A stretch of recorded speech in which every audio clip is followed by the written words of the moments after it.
Hello दोस्तों, आप सभी का स्वागत है। पिछले वीडियो में हमने बाबर हुमायूं के बारे में पढ़ाया था। आज हम शेर शाह के बारे में पढ़ाएंगे।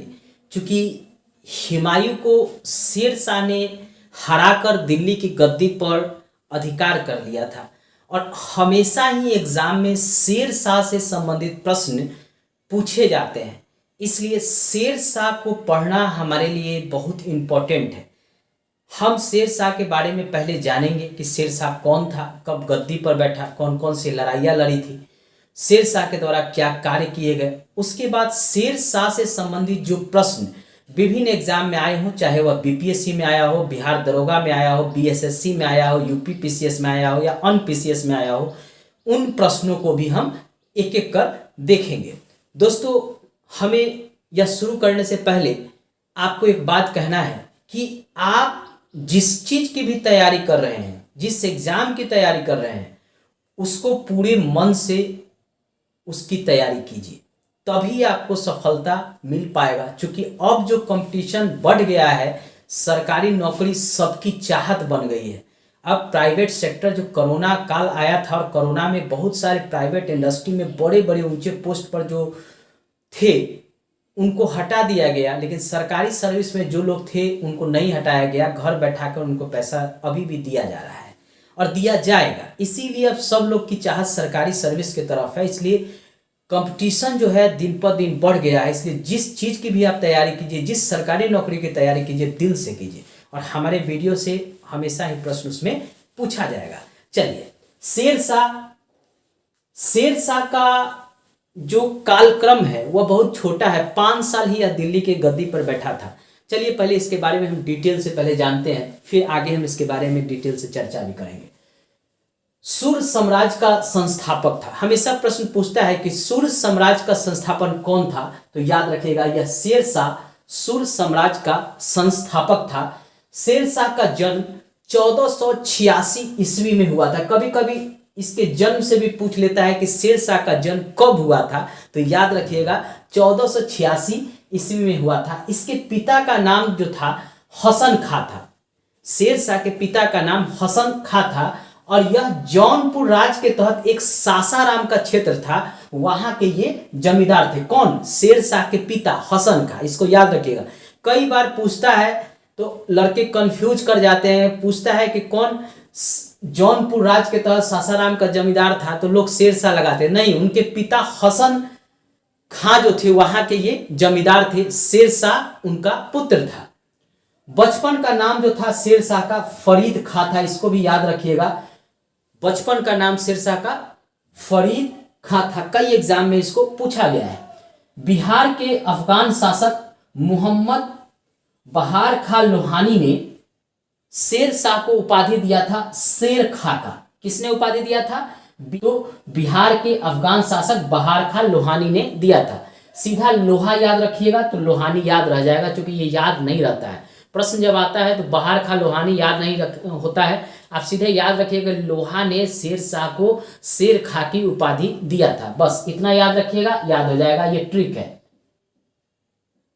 ट्रिक है, क्या रखना है इसके लिए? लोहा। ठीक है, लोहा से याद हो जाएगा बहार खां लोहानी। ठीक है, सीधा यहां लोहा याद रखिएगा। शेर शाह ने गद्दी प्राप्त करने से पहले 2 युद्ध किया था। पहला युद्ध किया था चौसा का युद्ध 25 जून 1539 ईस्वी में हुमायूं के साथ। और इसमें क्या हुआ था कि हुमायूं की हार हो गई थी और शेर शाह जीत गया था। उसके बाद शेर खां जो था वह शेर शाह का उपाधि ले लिया, यानी इसने स्वयं ही शेर खां ने उपाधि ले लिया था चौसा युद्ध के बाद शेर शाह का। शेर खां पहले इसका नाम था और शेर खां की उपाधि जो है बिहार के अफगान शासक बहार खां लोहानी ने दिया था। लेकिन चौसा युद्ध में जैसे ही इसने हुमायूं को हराया, तब क्या किया? शेर खां ने शेर शाह की उपाधि ले लिया। अगला युद्ध जो है हुमायूं के साथ 17 मई 1540 ईस्वी में बेलग्राम के समीप हुआ था। इस युद्ध में भी हुमायूं की हार हो गई थी और शेर शाह विजयी रहा और वह गद्दी पर बैठा 1540 ईस्वी में। कौन? शेर शाह। और हुमायूं कहाँ चला गया, हमने हुमायूं के बारे में पढ़ाया था, उसमें बताया था वह सिंध चला गया और वहीं 15 साल तक निर्वासित जीवन बिताया, मतलब घुमक्कड़ों की तरह इधर उधर जीवन बिताया। उस हुमायूं से संबंधित मैंने उसको पढ़ाया भी है और उससे संबंधित जो प्रश्न पूछे गए हैं विभिन्न एग्जाम में उसको भी कराए हैं। अगर आपने उसको नहीं देखा है तो मेरे प्ले लिस्ट पर जाइए, उसको देख सकते हैं। अब जो है शेरशाह की मृत्यु हो गई 22 मई 1545 ईस्वी में। कालिंजर किले को जीतने के क्रम में उक्का नामक एक अग्निशास्त्र था, यही शेरशाह चला रहा था। वह क्या हुआ कि उसके सामने ही फट गया।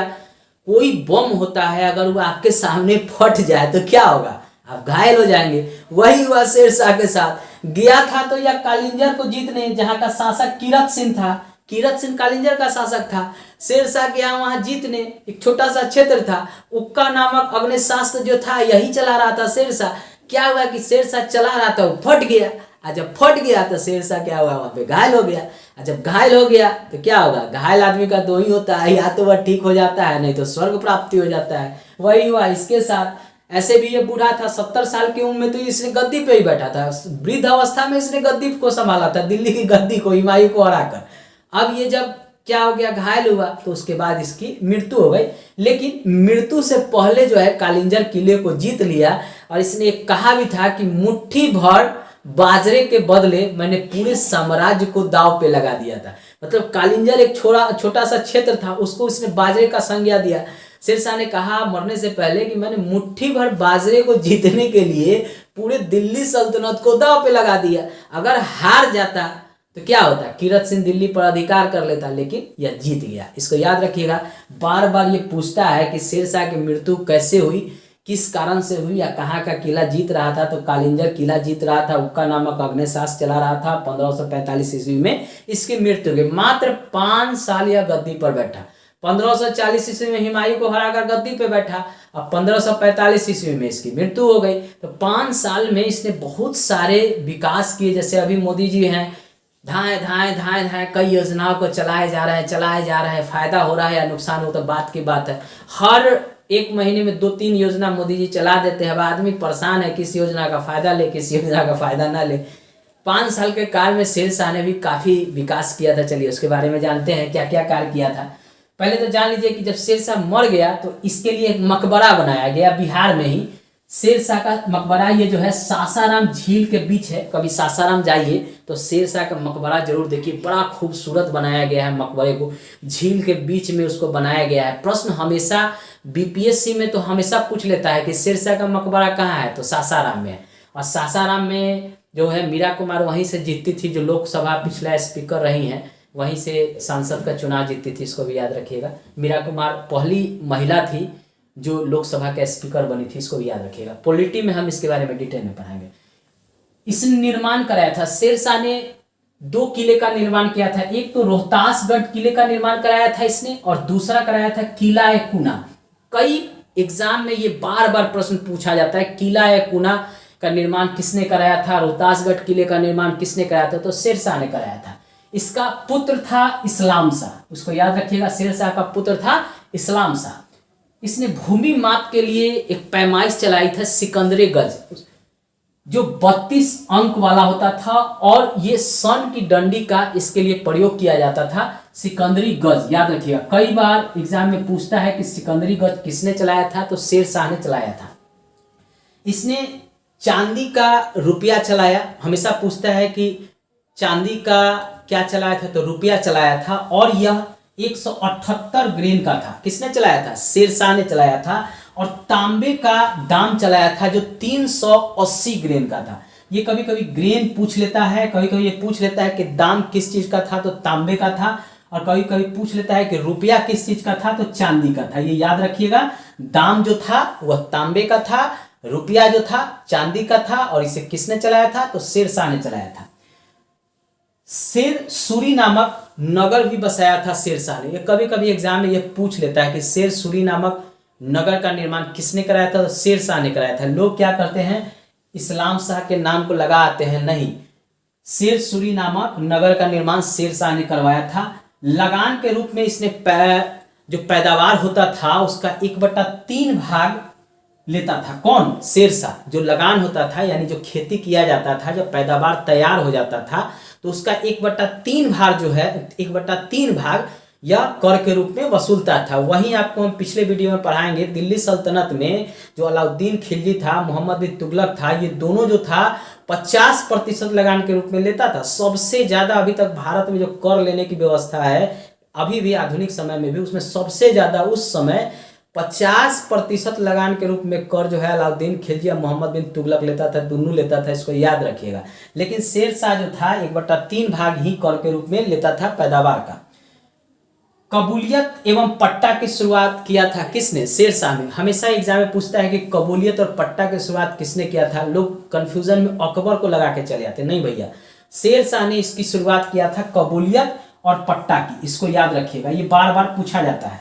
1541 ईस्वी में पाटलिपुत्र को पटना के नाम से स्थापित किया। जो अभी बिहार की राजधानी है पटना, वह शेरशाह के समय ही उसका नाम रखा गया था पटना। पहले उसका नाम प्राचीन समय में पाटलिपुत्र था। कब? जब मगध की स्थापना हुआ था, मौर्य वंश की स्थापना हुआ था, घनानंद जब शासन करता था उस समय वो पाटलिपुत्र था। लेकिन उसका नाम जो है, जब मध्यकालीन भारत आया और जब ये मुगल वंश आया तो उस समय शेरशाह ने इसका नाम जो है चेंज कर दिया, इसको कर दिया पटना। जैसे अभी वर्तमान में देखेंगे कि यूपी के जो योगी आदित्यनाथ है, शहरों का नाम जो है तेजी से बदल रहे हैं, जो स्थान होता है बदल रहे हैं। दिल्ली में भी कई स्थान बदला गया, बिहार में भी कुछ नाम जो है चेंज किया गया है। तो उस जमाने में भी चेंज होता था, पाटलिपुत्र का नाम पटना कर दिया गया। कब किया गया? 1541 ईस्वी में।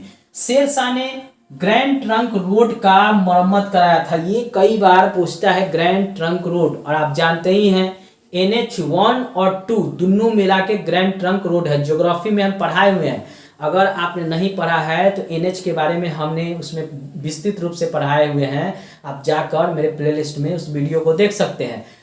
NH1 और NH2 कहाँ से चलता था? पंजाब से लेके कलकत्ता तक, यानी पश्चिम बंगाल तक जोड़ता है एक दूसरे को। इसको कहते हैं ग्रैंड ट्रंक रोड। इसकी मरम्मत जो है कौन कराया था? शेरशाह ने कराया था, इसको याद रखिएगा। ऐसी जो है शेरशाह का ही समकालीन था। ये मोहम्मद जायसी जो था, मोहम्मद जायसी, यह जो है इतिहासकार था, साहित्यकार था, यह जो था शेरशाह का समकालीन था। कभी कभी पूछता है कि जायसी किस शासक के समकालीन था, तो याद रखिएगा शेरशाह के समकालीन था। डाक प्रथा की शुरुआत जो है शेरशाह के द्वारा ही की गई थी, इसको याद रखिएगा। अभी भी डाक व्यवस्था जो है उसको बीच में तो बहुत उसकी स्थिति दयनीय हो गया था, तो जब मोदी जी आए हैं तो उसको थोड़ा सा चुस्त दुरुस्त किए हैं। क्योंकि अब तो है आधुनिक समय में व्हाट्सएप का लोग उपयोग कर लेता है, तो डाक व्यवस्था का उतना उपयोग होता नहीं था।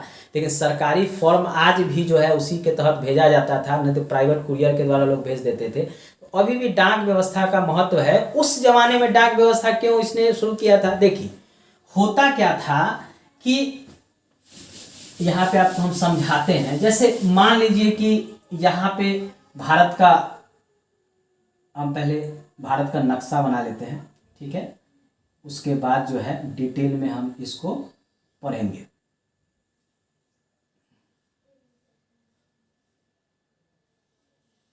देखिए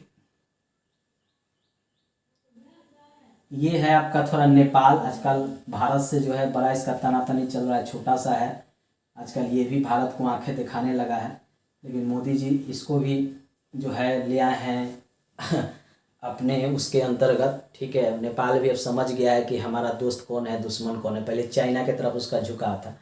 तो ये नेपाल है, इसका कुछ भाग पर जो है आज़ादी के समय अंग्रेज जो है यहाँ अधिकार कर लिए थे। उत्तराखंड जो हिमाचल प्रदेश है वो पहले नेपाल के अंतर्गत था, लेकिन अब जो है भारत के अंतर्गत है। क्योंकि जब आज़ादी हुआ उसी समय अंग्रेज इसको मिला लिए थे। कभी उसके बारे में डिटेल पढ़ाएंगे। देखिए यहाँ था दिल्ली सल्तनत। अब यहाँ जो था, यहाँ पे शेरशाह शासन करता था।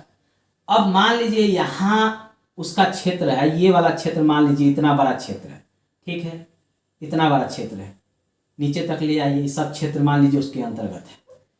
अब इतने बड़े क्षेत्र पर कोई भी चीज अगर भेजना हो तो क्या करेगा? मान लीजिए उस समय पाकिस्तान भी जो था वह भी भारत के अंतर्गत था, बांग्लादेश का भी ये वाला क्षेत्र था। इतना बड़ा क्षेत्र पर शेरशाह का अधिकार है।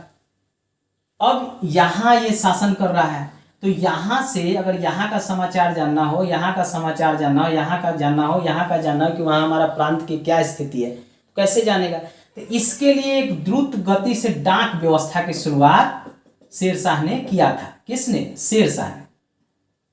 उस समय होता था कि घोड़े वाले होते थे, ठीक है, घोड़ा से वह लोगों की जो है सूचनाएं हैं लेकर घोड़ा के द्वारा जो है यहाँ जाते थे, यहाँ से सूचना लेकर यहाँ आते थे, फिर यहाँ से घोड़ा लेकर जाता था, यहाँ जाता था, यहाँ से सूचना लेकर केंद्र को लेकर आकर देता था।